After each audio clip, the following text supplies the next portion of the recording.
Hello, and welcome to the final week of season September. If you're around my age, Woolworths is probably a name that means nothing to you. But to your grandparents and your great-grandparents, Woolworths wasn't just a store, it was the store. Dana Frank and Women Strikers Occupy Chain Stores Win Big says that the chain was the Walmart of its day, and that's no understatement.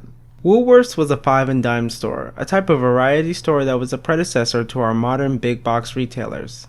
It was in fact Woolworths that created the model that Walmart and virtually all retail stores use today, something I'll explain in an eventual series of videos on labor and retail. In the early 20th century, Woolworths was an extremely profitable company. Like, in 1913, Woolworths built the world's tallest building, and it remained the tallest until 1930. Woolworths in 1937 had more than 2,000 locations in North America and Cuba. The key to the company's success was low prices that attracted a large volume of customers, and underpaying low-skilled workers to keep labor costs down. Around 62,000 worked for the company, almost entirely low-wage earning young white women because it did not intentionally employ or serve blacks.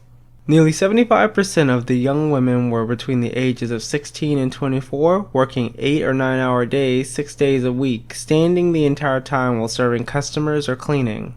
Young women were desirable employees because they had less job opportunities and were more likely to pursue temporary work and therefore were thought to be less likely to unionize.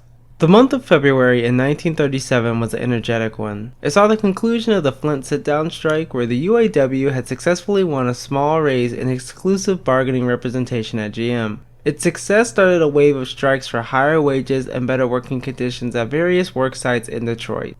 The young women of a Detroit Woolworth store were sick of their low pay and with the Flint victory in recent memory, decided to organize themselves. They presented some demands to the store manager on February 26th, who promised to meet them as best he could. Unsatisfied, many of the women visited Local 705 of the Hotel Employees and Restaurant Employees International Union asking for help in achieving their goals.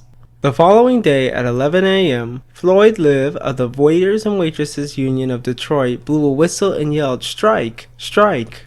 The women at the counters stopped work first, and before long, the entire store was on strike. The customers were absolutely astonished. The store manager took the workers to a conference room to negotiate.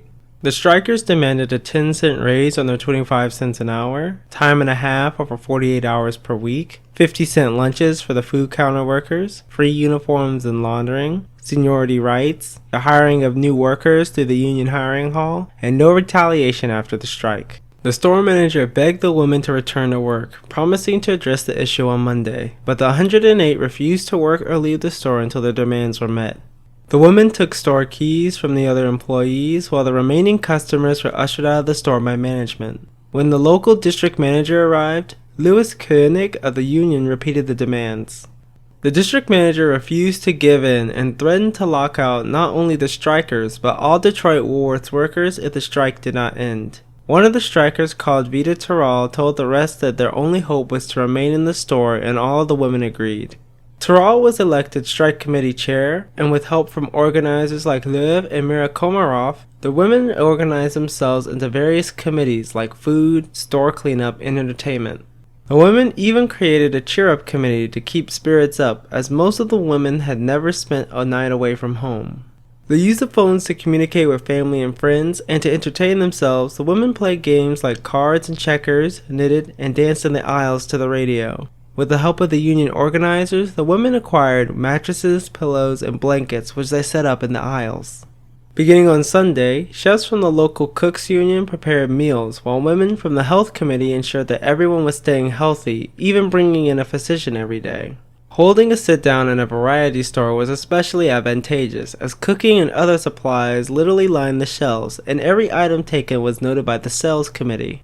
Any additional items, such as toiletries, nightgowns, and cigarettes, were supplied by friends and family. The media was fascinated by the strike, but largely trivialized it by framing the women as holding some sort of summer camp and obsessed more with boys than their worker grievances. That being said, it was free, positive publicity that may have made the public more supportive of the strike and kept the police from trying to forcibly remove the women from the building.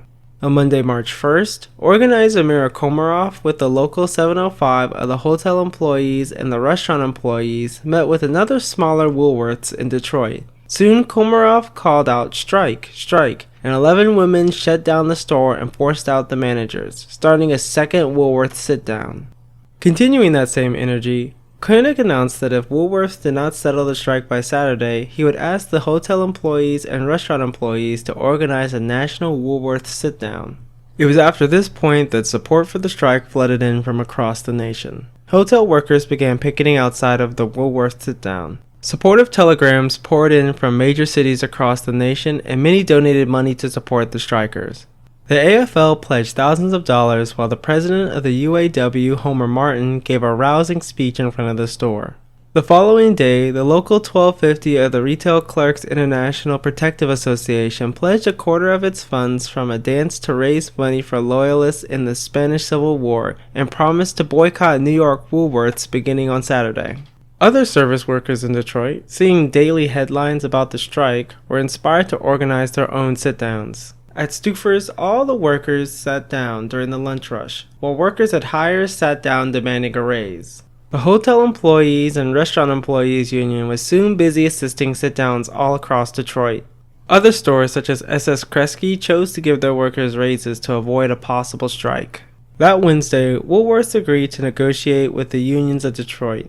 On Thursday, Woolworth's bigwigs met with Koenig, Lewis Walters of the Cooks Union, and Louis Salter from the Retail Clerks. Quickly, rumors spread that Woolworths wanted to settle the strike before the end of the week. After a full day of negotiations on Friday, the union negotiators and Woolworths announced that an agreement had been reached at 5:30 p.m., narrowly avoiding a much larger national strike. After the announcement, the women packed up their things and marched down to the Barium Hotel where Koenig read the agreement. The women won a roughly 25% raise, time and a half after working 48 hours in a single week. Future workers would be hired through the union, and uniforms would be provided and laundered for free.